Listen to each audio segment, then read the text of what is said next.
Hello student, कैसे हैं आप सभी लोग। आज मैं अपने वीडियो में बात करने वाला हूँ कंसेप्ट ऑफ एसिड बेस। ठीक है, तो मैं फार्मास्यूटिकल एनालिसिस बेसिकली अपने वीडियो में स्टार्ट किया हूँ। अभी तो यूनिट फर्स्ट में सारे टॉपिक लगभग क्लियर हो गए हैं। यूनिट सेकंड आपका जो स्टार्ट होगा acid base titration pharmaceutical analysis B pharm first semester में, उनको सबसे पहले एसिड बेस टाइट्रेशन में सबसे पहले उनको कंसेप्ट ऑफ एसिड बेस पढ़ना है। ठीक है, यानी कि एसिड क्या होता है, बेस क्या होता है, ये आप लोगों को पता होना चाहिए।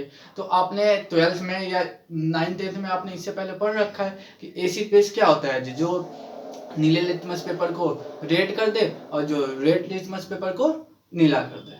ठीक है, या जो स्वाद में खट्टा होता है या जो स्वाद में कड़वा होता है, वो आपका एसिड बेस होता है। ये हमने इससे पहले पढ़ रखा है। लेकिन अब हमें फार्मेसी में क्या पढ़ना है कि कुछ साइंटिस्ट थे, ठीक है, उन लोगों ने एसिड बेस का कंसेप्ट दिया था, यानी एसिड बेस का थ्योरी दिया था। तो जो कंसेप्ट है उसके अनुसार ये क्वेश्चन जो आता है वो आता है थ्योरी ऑफ एसिड बेस या theory of acid base titration.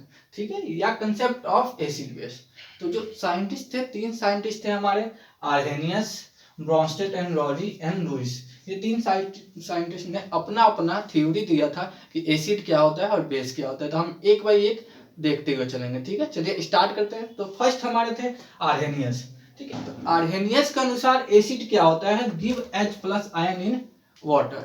ठीक है, यानी वो केमिकल या वैसा सब्सटेंस जो वाटर में डिजोल्व होने के बाद से क्या देती, H+ आयन दे, वो हमारा क्या कहलाता है, एसिड कहलाता है। ठीक है, अब बेस के लिए उन्होंने क्या बोला, give OH ion in water, यानी वैसा केमिकल या वैसा सब्सटेंस जो वाटर में डिजोल्व होने के बाद से हाइड्रोक्साइड आयन दे, वो हमारा क्या होता है, बेस होता है। ठीक है, ये तो आर्हेनियस ने दे दिया कि वो केमिकल जो वाटर में डिजोल्व होने के बाद H+ आयन दे और OH आयन दे, वो हमारा एसिड बेस कहलाता है। अब क्या हुआ, नेक्स्ट हमारे जो साइंटिस्ट आए वो थे ब्रॉन्स्टेड एंड रॉरी। 2 साइंटिस्ट ने, इन दोनों ने मिलकर क्या किया, एसिड बेस पे एक अपना एक कंसेप्ट दिया। ठीक है, तो उनके अनुसार एसिड क्या होता है, इन्होंने प्रोटॉन को, ठीक है, प्रोटॉन को बेस पे रखते हुए दिया कि वैसा केमिकल जो प्रोटॉन को डोनेट करता है वो एसिड होता है और जो प्रोटॉन को एक्सेप्ट करता है वो बेस होता है। ठीक है, ब्रॉन्स्टेड एंड रॉली जो थे उन्होंने एसिड बेस का कंसेप्ट ये दिया कि जो प्रोटॉन को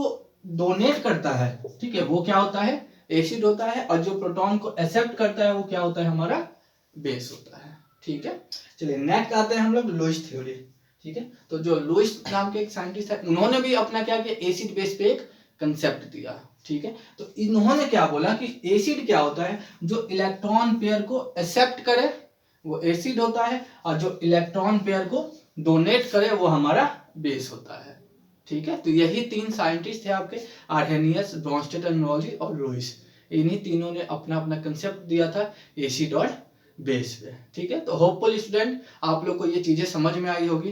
ठीक है, काफी शॉर्ट में मैंने समझाया है। ठीक है, नोट्स में आपको सारी चीजें एग्जाम्पल के साथ डीपली में मिल जाएगा। ठीक है, और जो भी स्टूडेंट फार्मास्यूटिकल एनालिसिस पढ़ना चाहते हैं उनके लिए जो मेरा हैंड रिटन नोट्स है वो मैं आपको ग्रुप डिस्क्रिप्शन में लिंक दे दूंगा, वहां पे आपको सारा यूनिट का नोट्स मिल जाएगा फार्मास्यूटिकल एनालिसिस का। और जो